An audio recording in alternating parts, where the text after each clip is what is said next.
Hello my friends, how are you all doing? This is a video that I've wanted to make for a while because over the many months now that I've been covering the development of Rust, I've amassed a huge collection of concept art and videos from the dev blogs and Trello boards. But looking back through them the other day with a cup of tea and a pie, it occurred to me just how many great concepts we were shown that have yet to see the light of day. And maybe they never will. Who knows? You see, whereas some ideas ended up in the game relatively quickly, and even others, such as the guitar and camera, were kind of sprung on us without warning, there have been all manner of concepts that have just disappeared into obscurity, to a place that I like to call Concept Limbo. A place where their fate is yet to be decided. So today, I'm inserting my hooves deep into the rusty filing cabinet to pull out just a few of these forgotten designs, and I'd love to hear your thoughts on whether you think if they ever did make it into Rust, they would enhance it or make it worse. Also, if you like this episode enough, it'll convince me to make more, so I hope you do, because there's plenty to show you. First of all, we're going to travel all the way back to July 2014, to a time when the experimental branch of the game, the branch that we now know simply as Rust, was in its infancy and nobody could have dared imagine what a beast it would become. It was then that this concept art suddenly appeared on the Trello boards. These are the Caretakers, an idea for a tough-as-nails NPC that would require player cooperation to take down. The suggestion being that perhaps they were left behind by whoever was responsible for Rust Island in order to take care of the place, but the years of neglect, moss and being urinated on by passing wolves had caused them to malfunction and go from suck to blow. Now, instead of protecting humans, they see them as something to be exterminated with extreme prejudice. Soon after the concept art was posted, it inspired a member of the community, ZeroFoxFK, to create his own interpretation of the design with some awesome images which were featured in community blog number 7 in August of the same year. The second version he painted he decided to call the Supervisor, which would presumably be a tougher variety and much harder to take down. There was a Reddit thread devoted to the subject, and many ideas were knocked about, including them being able to fold up into a cube when dormant, and potentially being delivered by cargo planes, looking much like a normal airdrop crate until you got up close and had a nasty surprise. Someone even wrote up a short story based on them. I saw a man get cut in half by a caretaker. It walked between the ancient walls as if it defended something other than ghosts and some old crates. After getting shot, the injured red wolf would dive under its legs. I never saw an animal look smug before. It knew we feared it. It knew it was its friend. The picture you see here is for another of ZeroFox's versions called the Engineer. This one, he told me, would be like a spider that makes its home in Rust's caves, venturing out at night to capture players and take them back to its lair. The last official references to them, at least to my knowledge, were in March 2015, and in community blog number 30, yet another take on them by a member of the community, Frank Walls, was featured. His design humanises them a bit more and makes them bipedal, as he explained. When destroyed, which is very difficult, they can be harvested for scrap metal, gun barrels and receivers, bullets, wires and batteries, and metal spear tips. All of these items can be used for crafting higher tier guns, alarm systems, etc. The Caretaker will roam the biome it's in, searching for a target.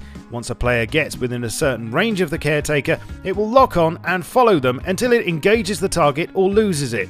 If a player is followed into their base, the Caretaker will begin demolishing it until it gains entry, is destroyed, or the player runs and lures it away. Sound familiar? Well, yes. This description makes me wonder whether the introduction of the attack chopper was in fact the final form of this design. Although to be honest, it's more of an event rather than an ever-present enemy that could lie dormant until approached. A lot of people at the time were really up for something robotic like the Caretakers though, and personally I feel that Rust could benefit from a more challenging ground-based enemy which forces players to cooperate in order to defeat, rather than generic boring old bears and wolves.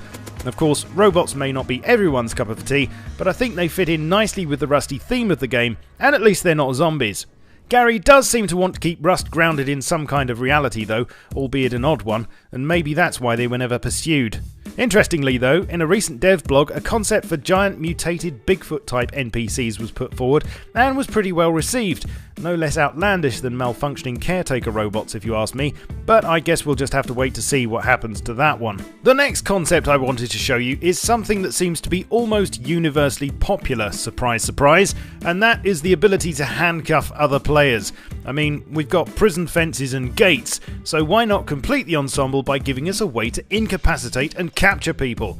Actually, as you can see here, this concept even made it as far as being animated, way back in devblog number 62 from the end of May 2015. That's almost an entire year ago.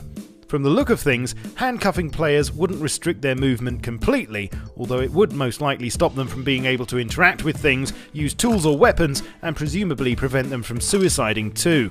The ball gag is an interesting addition, and this might mean that when restrained like this they'd be unable to use voice chat, or maybe they could, but it would be muffled. Despite this looking very promising and virtually being inserted into the game at the time, for some unknown reason it's never been officially mentioned again, at least not to my knowledge. Perhaps the mechanics and permutations surrounding the capture and release of players was more complex than originally thought, or maybe other more important aspects of the game took priority until it was pushed to the back burner before finally being filed under H for Have a Go at This Later and Half-Life 3. My hope is that we'll just be surprised with this suddenly appearing in an update one day without warning.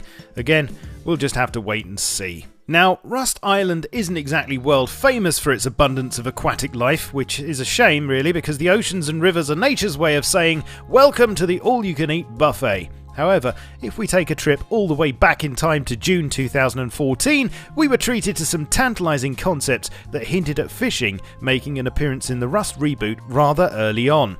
Here we can see, first of all, some designs for fishing spears made from random junk.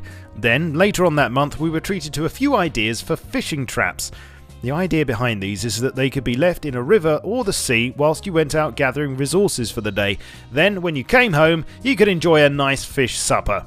Nothing much was said about these designs after this, but then, suddenly on November the 7th in devblog number 33, we were greeted by this very exciting bit of footage.